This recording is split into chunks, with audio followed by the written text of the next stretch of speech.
सभापति महोदय, आज इस पुराने वक्त की आखिरी रात में खड़े होकर इस नए वक्त के आगाज की नई सुबह के दिन मैं प्रधानमंत्री श्री नरेंद्र मोदी जी, हमारे अल्पसंख्यक मामलों के मंत्री किरण रिजिजू जी का मैं बहुत इस्तकबाल करता हूं।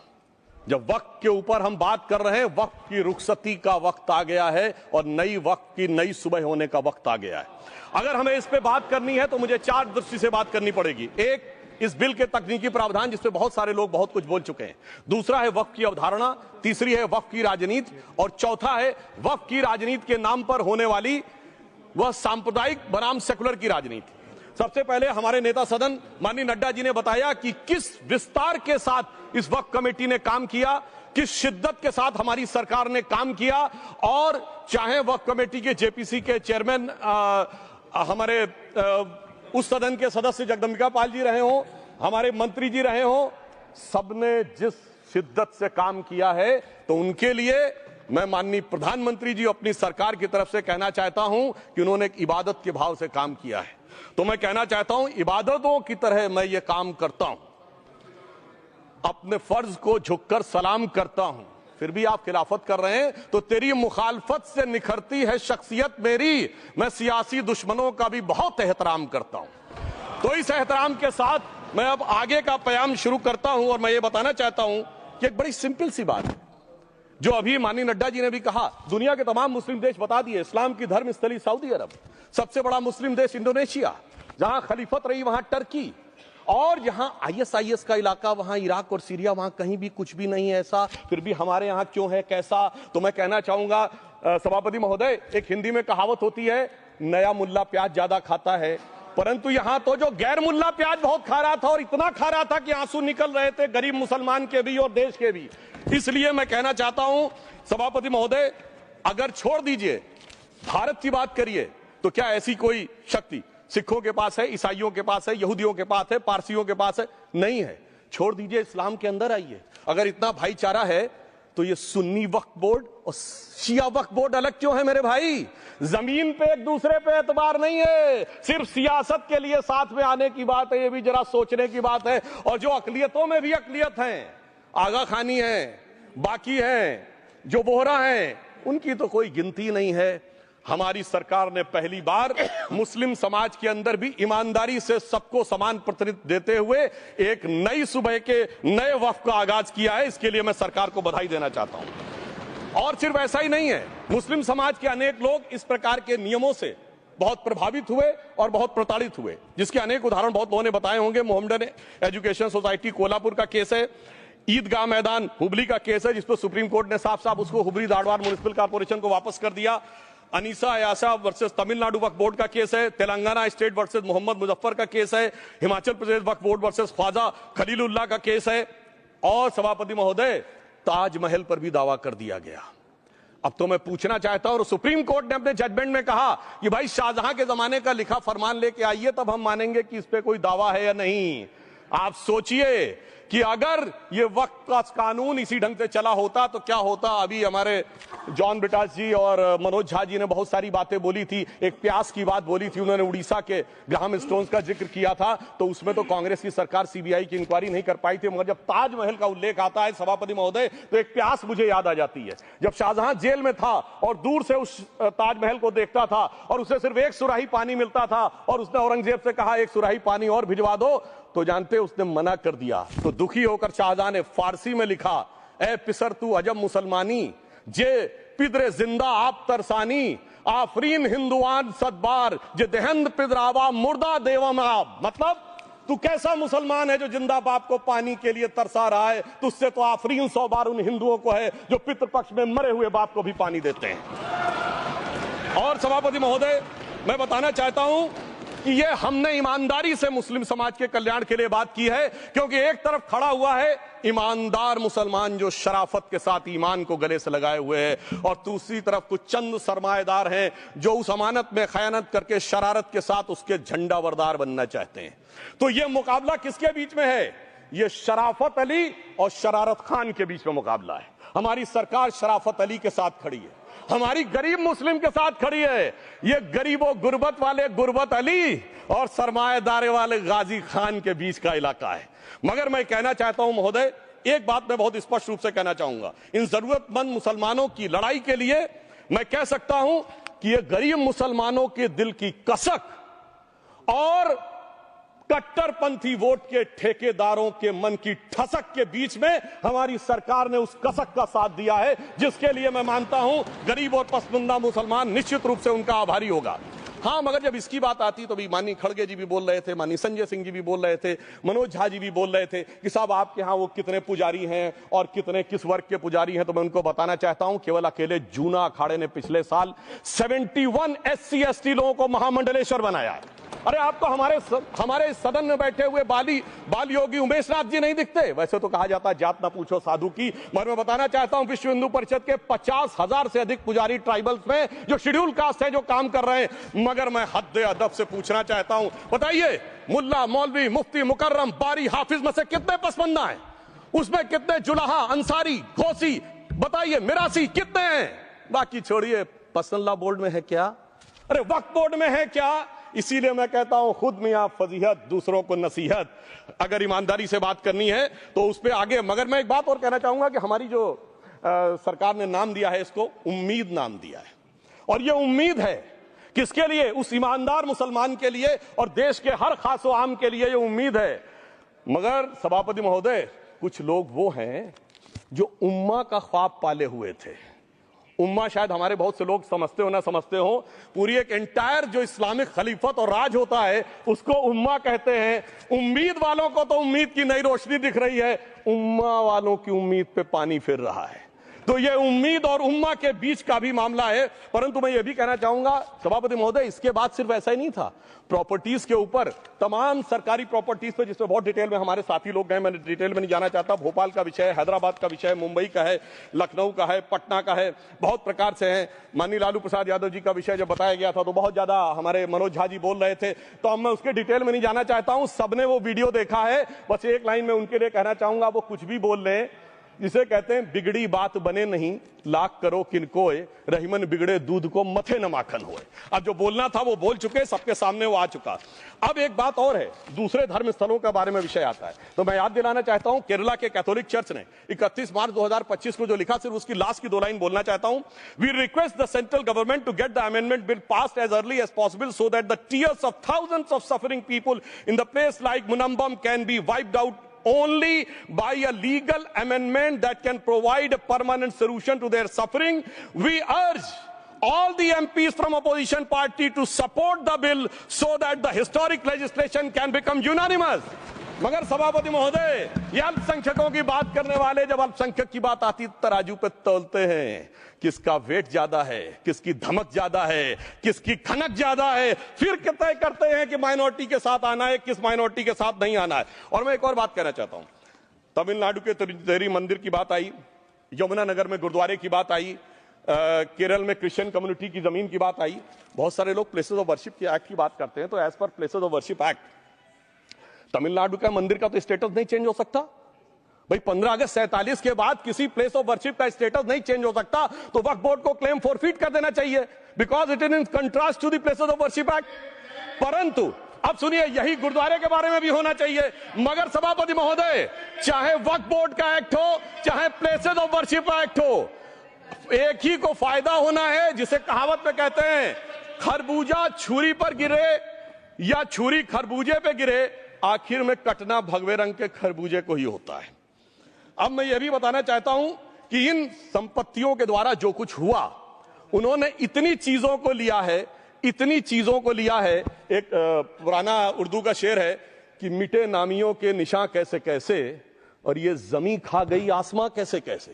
इस जमीन ने कैसे कैसे लोगों को अपने में समा लिया, इसकी तमाम तारीख गवाह है। अगर मैं इसमें बहुत डिटेल में जाऊंगा तो सदन का बहुत सारा वक्त जाएगा, परंतु मैं एक बात यह कहना चाहता हूं कि जब इतना ज्यादा आगे बढ़ गया तो फिर कोर्ट ने आगे इंटरवेंशन करना शुरू किया। मैं डिटेल में नहीं जाना चाहता हूं। अभी कार्तिकेय शर्मा जी ने बहुतों ने बोला सैयद फसल का case versus union of government, Allahabad high court के केस को कहा, मगर Bashir versus state of west Bengal case में उन्होंने बहुत क्लियर कट कहा है कि waqf is not a religious religious denomination in accordance with Article 26 of the Constitution, so the matter relating to the restricting the economic, financial, political and other sectoral activities that may be associated with religious practice under Article 25(2)(a) of the Constitution can be regulated by the state. तो मुझे लगता है अब इसके बाद कोई किंतु परंतु का स्कोप नहीं रह जाना चाहिए। परंतु उसके बाद भी सभापति महोदय जो कानून को न माने, जो कहे संविधान को नहीं मानेंगे और जो ये कहे कि साहब अदालत के आदेश को भी नहीं मानेंगे, तो फिर इसका मतलब उसके मन में तो एक ऐसी बादशाही आ गई है। इसके लिए मुझे सभापति महोदय वो पुरानी वाली फिल्म अगर लोगों को याद हो तो मुगले आजम का वो सीन याद आता है कि जब अकबर ने अनारकली को कैद कर लिया तो सलीम कहता है जब्त मैं करूं जिसकी की जमीन वीरान हो गई है, जब्त वो न करे जिनके सिर्फ शौक के बाद चाहत को ठेस पहुंची है। ये जिल्ले इलाही की बादशाही नहीं बल्कि खुदाई है। मैं कहना चाहता हूं जो संविधान को न माने, कानून का न माने, इसका मतलब वो अपनी खुदाई में जी रहा है। तो ये वो लोग हैं। और वैसे मैं सभापति महोदय खुदाई से आजकल बहुत से लोगों को डर लगता है, क्योंकि जहां जहां खुदा है वहां वहां भगवान है, जहां जहां खुदा है वहां वहां भगवान है। बाकी आप सब बहुत बुद्धिमान हैं। अब मैं ये भी बात कहना चाहता हूं, और वैसे आखिर में उस अनारकली को कैद से छुड़ाने के लिए सलीम का एक हिंदू साथी दुर्जन सिंह ही आया था।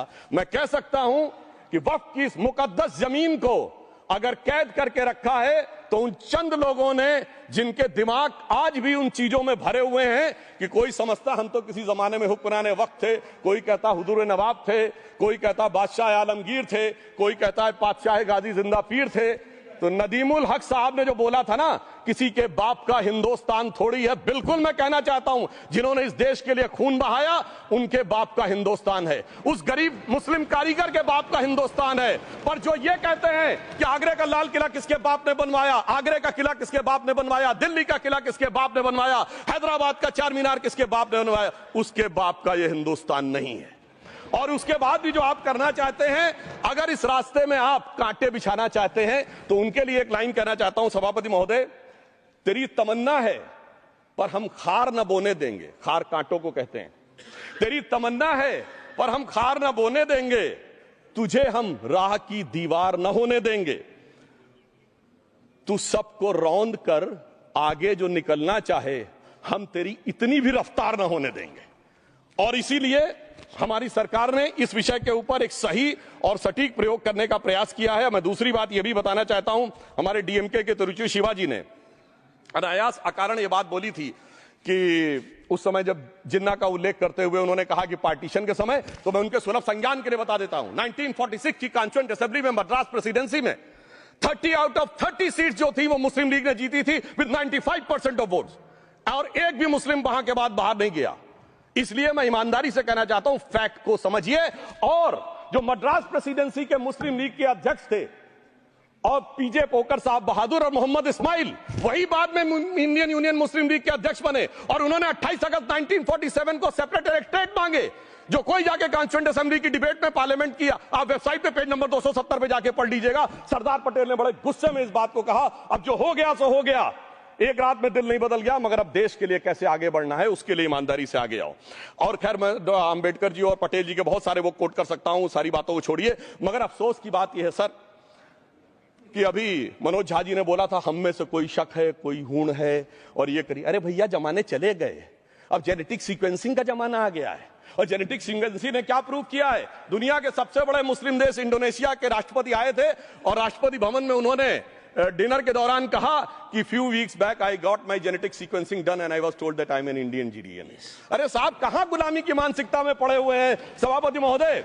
और यहां गुलामी की मानसिकता इस कदर पैबस्त है लोगों के दिमागों में।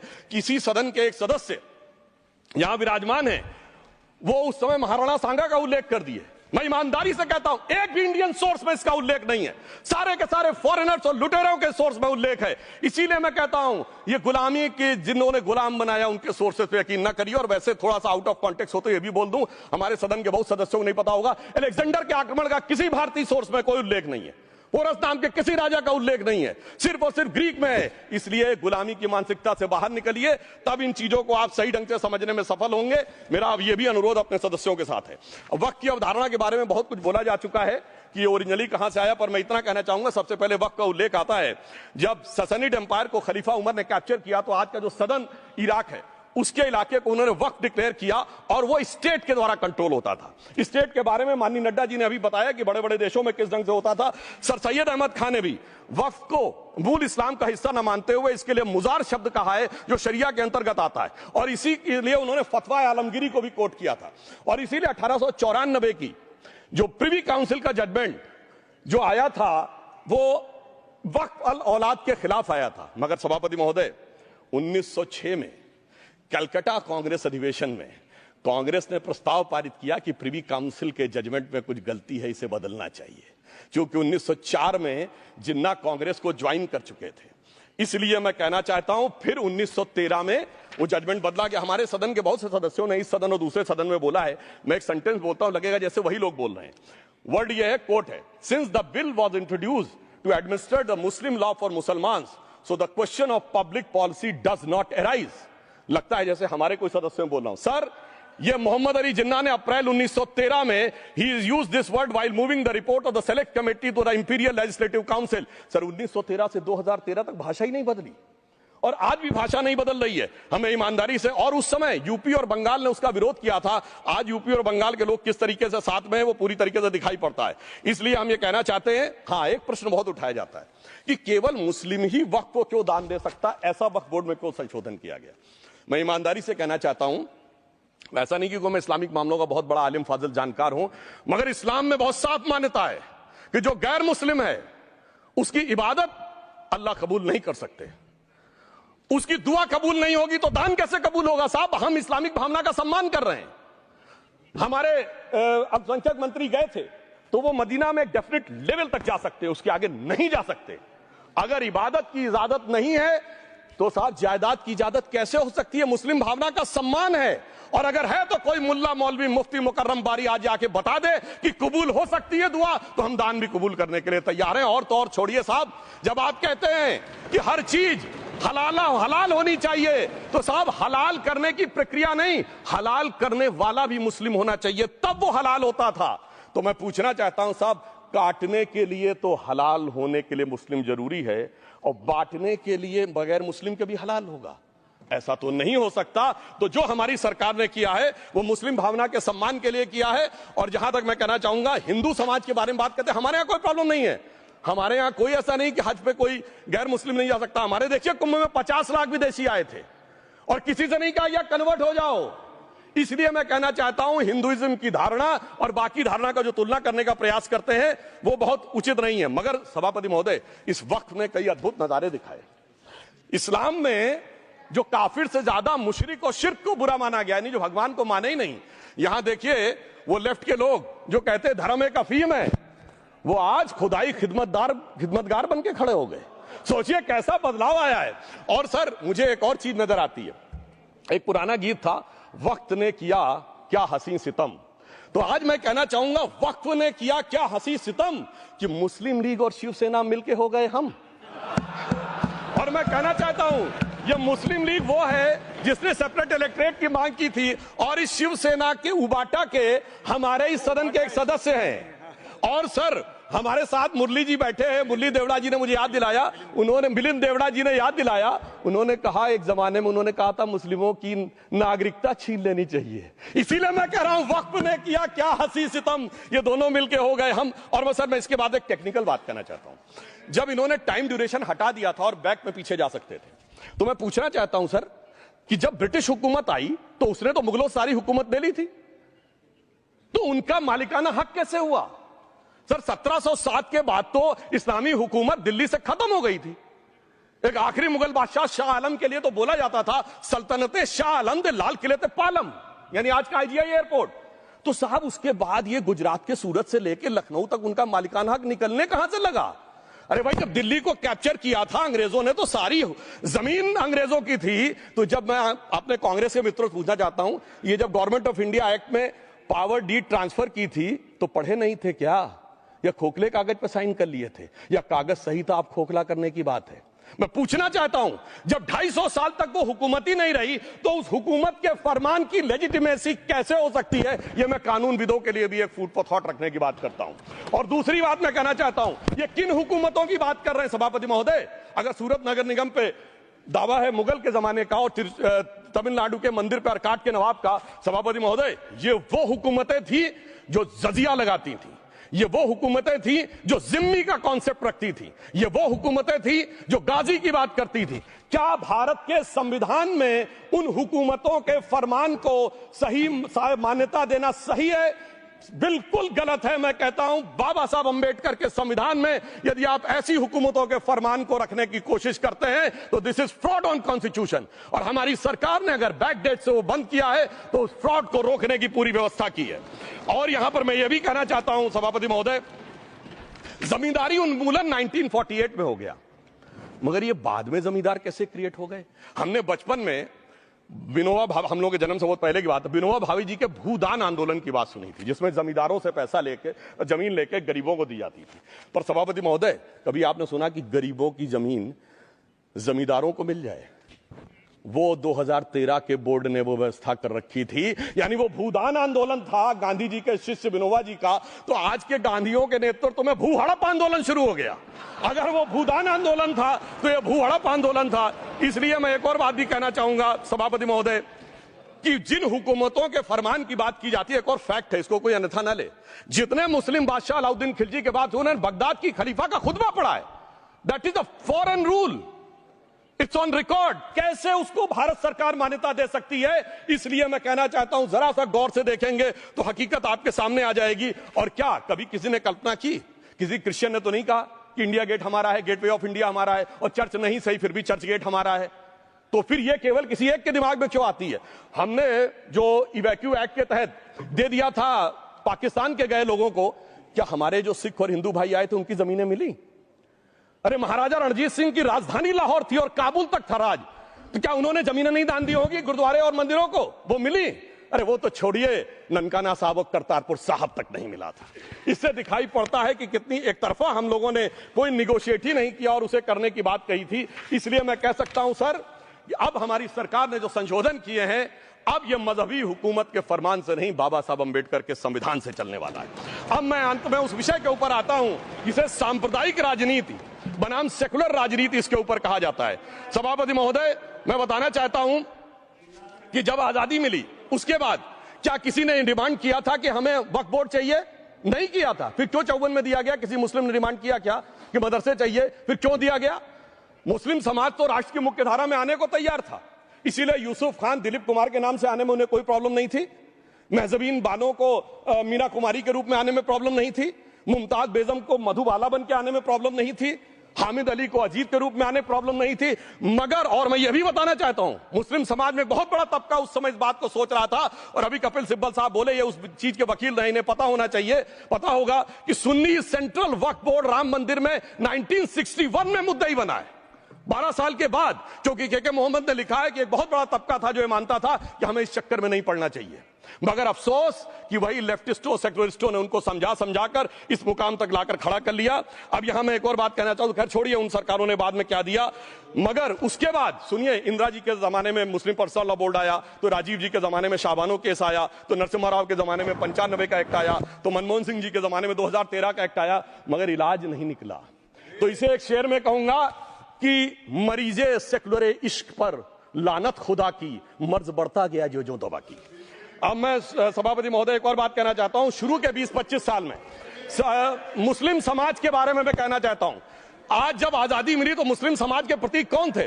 उस्ताद बिस्मिल्लाह खां, उस्ताद फरीदुद्दीन डागर, उस्ताद बड़े गुलाम अली, उस्ताद जाकिर हुसैन जिनकी अभी कुछ दिन पहले डेथ हुई, बड़े बड़े नगमा निवार, हसरत जयपुरी, मजरूर सुल्तानपुरी, साहिर लुधियानवी, कैफी आजमी, जोश मलियाबादी, जिगर मुरादाबादी।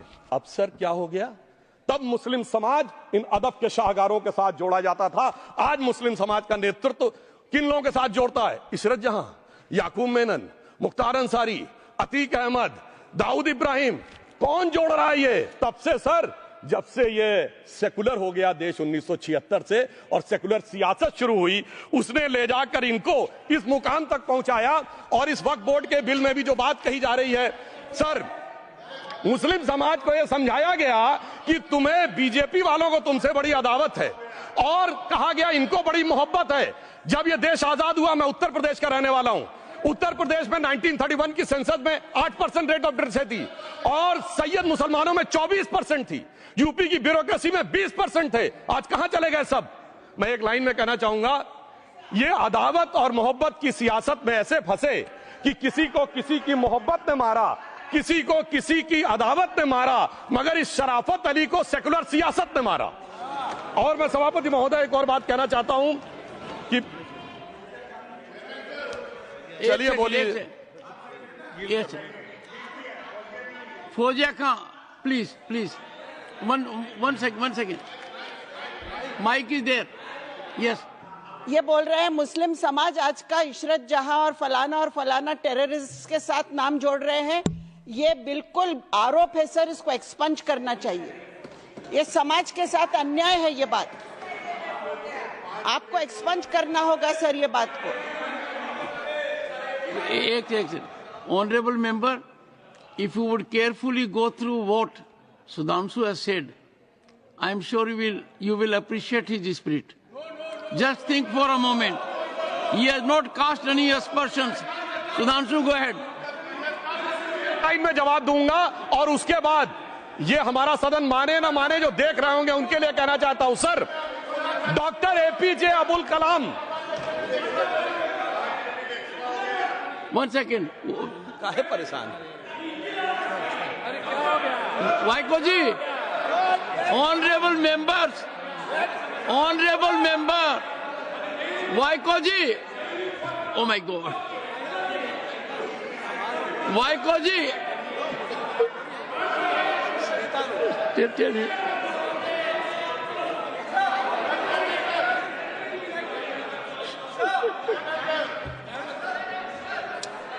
Honourable SM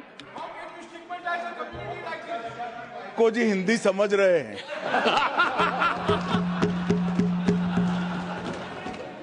One second. Fauziya Khan, one second. First, I think.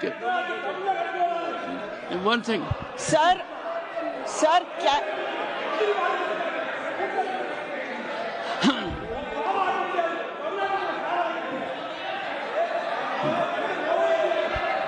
sir, community cannot be stigmatized. Yes, sir. An entire community cannot be branded like this. Fauziya Khan ji, I'll come to you. I'll give you the opportunity.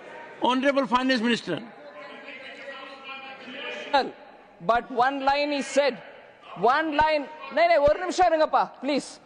He might be very emotional, sir, but that one line he said is objectionable, and I will seek your indulgence to remove it. He said, Tamil Nadu la kaaruvai paakren. You enter Tamil Nadu, I'll see you. No good. No good. இல்ல தப்பது தப்பு. நீங்க சொல்ல கூடாது. நீங்க அப்படி பேசுறது தப்பு.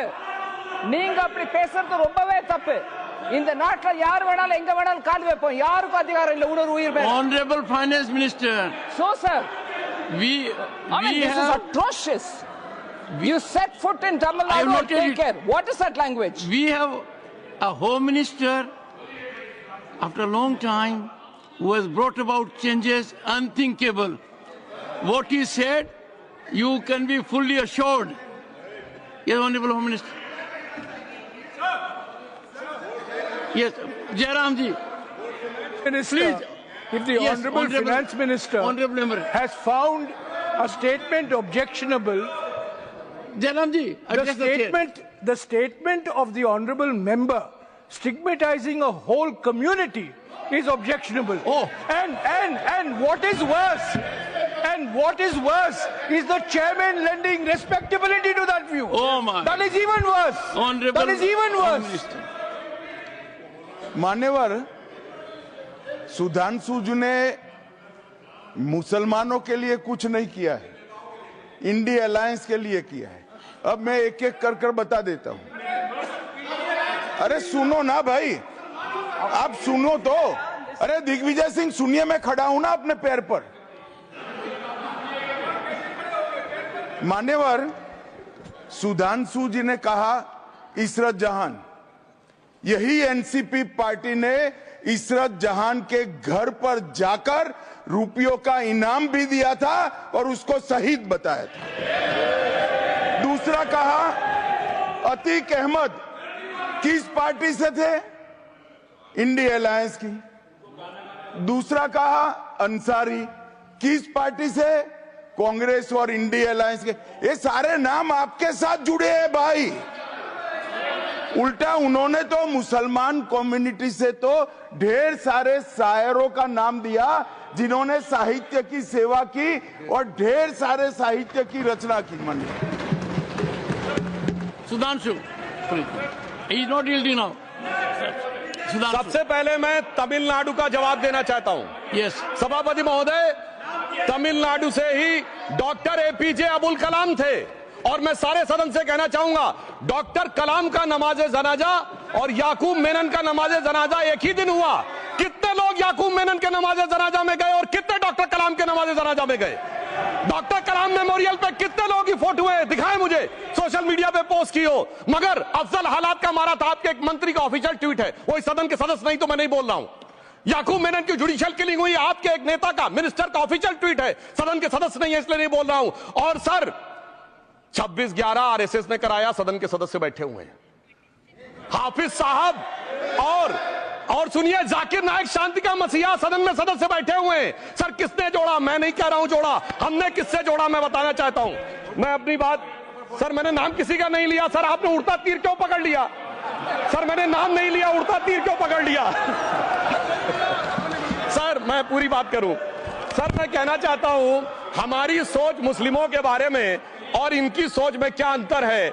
देखिए जिन लोगों ने मुस्लिम हिस्ट्री नहीं पढ़ी उन्हें मैं बताना चाहता हूं। एक दो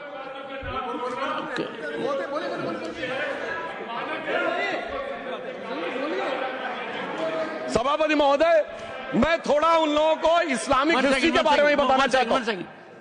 honourable Digvijay Singh, please, no I'll give a chance. I'll give. Honourable Digvijay Singh ji. माननीय सभापति महोदय, जो माननीय सदस्य ने बात कही है, मैं सुन रहा था डॉक्टर त्रिवेदी जी की बात। उन्होंने कहा था ऐसे ऐसे ऐसे मुसलमान हम लोगों के साथ हैं और वैसे वैसे मुसलमान इन लोगों के साथ हैं। बात यह है कि आपने जिस तरह से इस पूरी बात कही है ये घोर आपत्तिजनक है, अपमानित करती है और जो माननीय सदस्य ने भी मेरे बारे में भी कहा है मैं उनके निंदा करता हूं। Honourable home minister, honourable home minister, honourable home minister, एक second. Okay, one second, your mic will be on. जी महोदय, मुझे ये सब कहने की जरूरत नहीं है, लेकिन जो गुजरात में दंगे और फसाद हुए कौन कौन उसके लिए जिम्मेदार थे बताइए। Honourable home minister.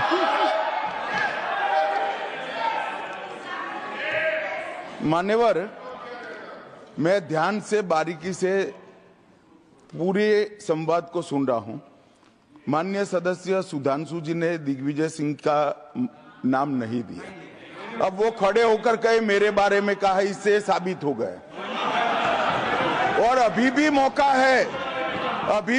है, आपने नहीं कहा है कि 26/11 के हमले में आरएसएस का हाथ था, तो अभी खड़े होकर माइक चालू कराकर बुलवा दीजिए माननीय।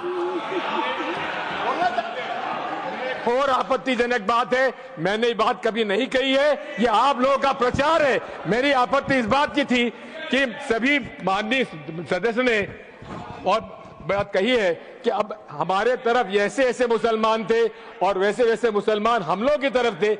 ये पूरे समाज के साथ, पूरे अल्पसंख्यक समाज के साथ अपमानजनक बात है। और माननीय सभापति महोदय, आप बताइए, माननीय गृह मंत्री जी, आप वहां पर थे, गृह मंत्री थे जब दंगे हुए थे, तो आप लोगों का क्या रोल था ये जन जाहिर होम मिनिस्टर। इनको मेरा हुआ ऐसा है कि मैं ही दिखाई पड़ता हूं।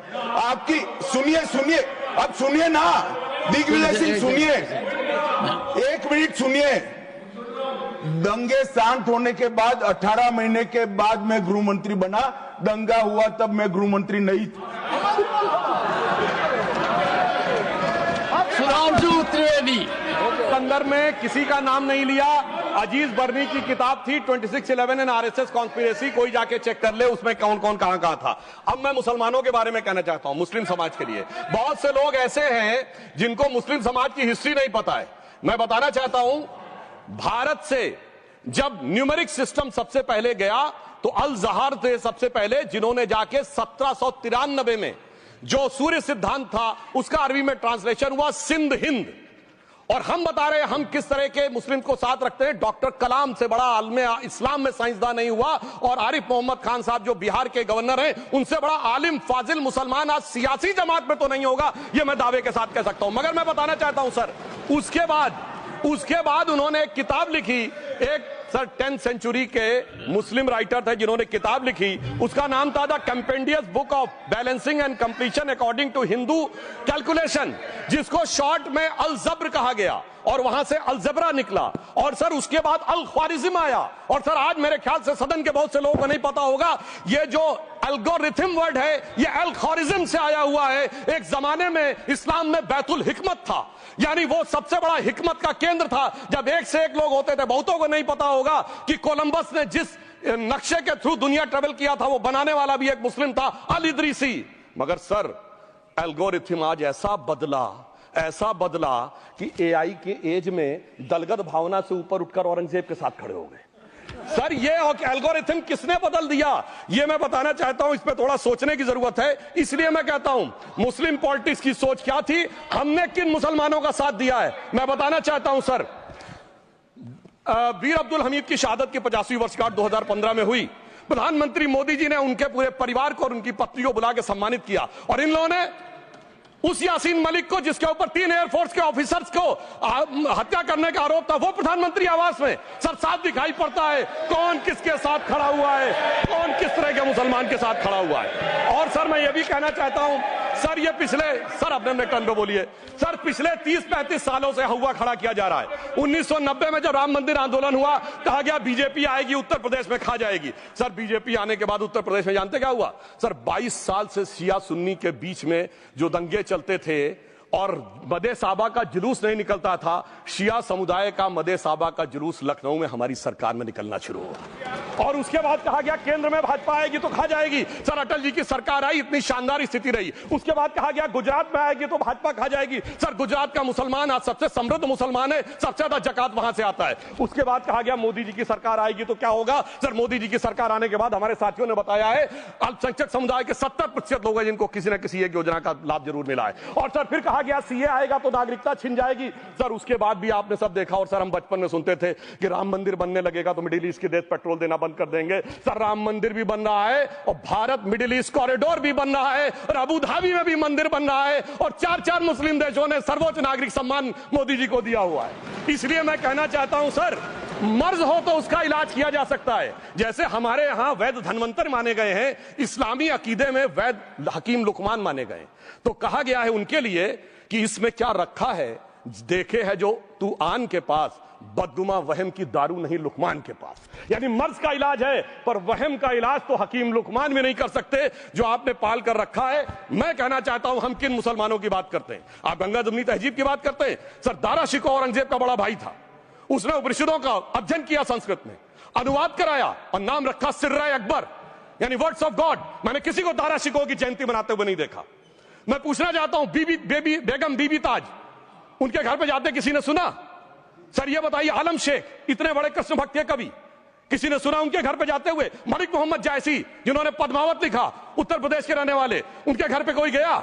ये बताइए ब्रिगेडियर मोहम्मद उस्मान के घर पे कौन गया? आजमगढ़ में, गाजीपुर के रहने वाले थे, आज तक जाने वालों में नहीं दिखे। और मैं सर बताना चाहता हूं एक और बात, सर एक सैयद इब्राहिम रसखान हुए हैं, बहुत बड़े कृष्ण भक्त के कवि।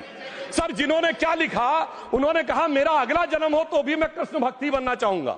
मनुष्य बनूं तो ग्वाल बाले के रूप में, और पशु बनूं तो गाय के रूप में। उन्होंने कहा मानुस हो तो वही रसखान, बसों ब्रज गोकुल गांव के ग्वारन, जो पशु हो तो कहा बस मेरो चरो नित नंद की धेनु मजारन।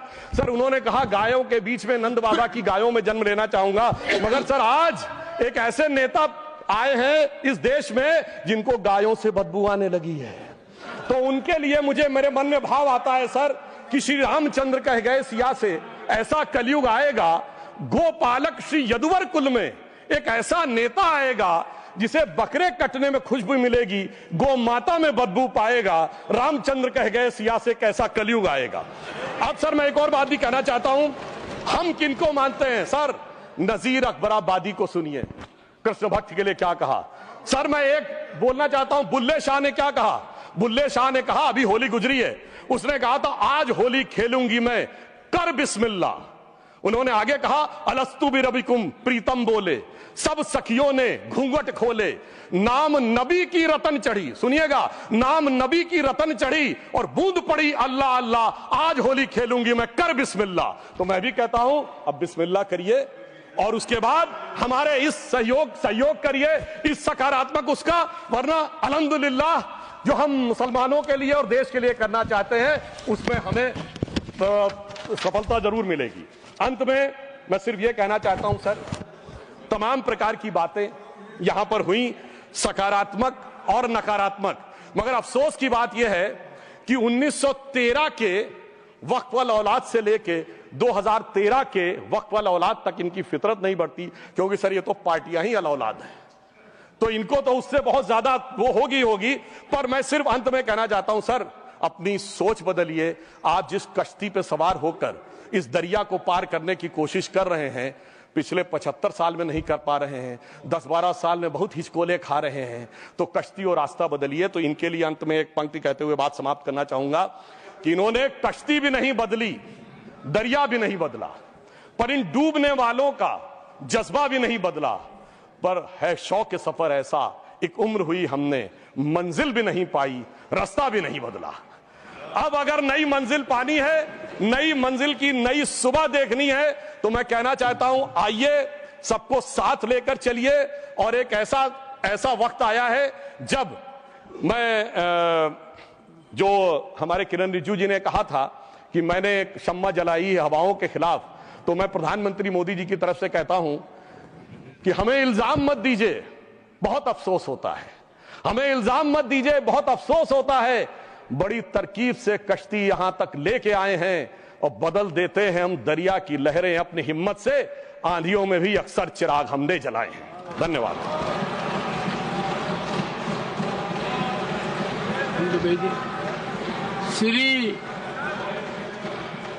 श्री जावेद अली खान, क्या point of order?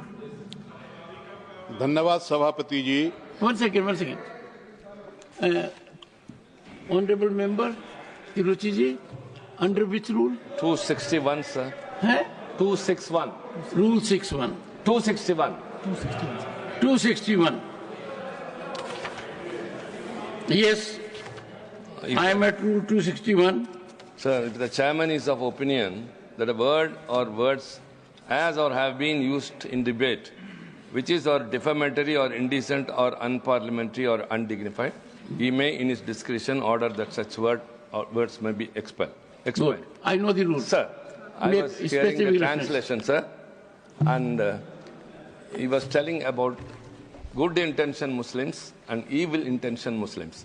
Evil is an unparliamentary word, sir. Kindly explain it. While the Honorable Member Parliament Sudhanshu Trivedi has said enough on it, I reserve my order and you will have it tomorrow in detail on this point. No, I have reserved my order. I will go through every word and I do it quite tomorrow itself. Jairamji, tomorrow itself. Tomorrow itself. No, will tomorrow come? And I am surprised कि chairman becomes easy punching bag. आपने 2 बार पिछले 20 minute में कहा है, I am lending strength to this narrative. So you supported him? Yes. You supported him? I support, once again, I support everything which is good, everything which is constitutional, everything which we need to follow as decorum. And I have said so on number of occasions. There are occasions when I have supported you. Don't forget that. I have supported you. That you are one of those members who regularly attend parliamentary proceedings. You are very well prepared on occasions. I appreciated your contribution when Disaster Management Act bill was introduced in 2011.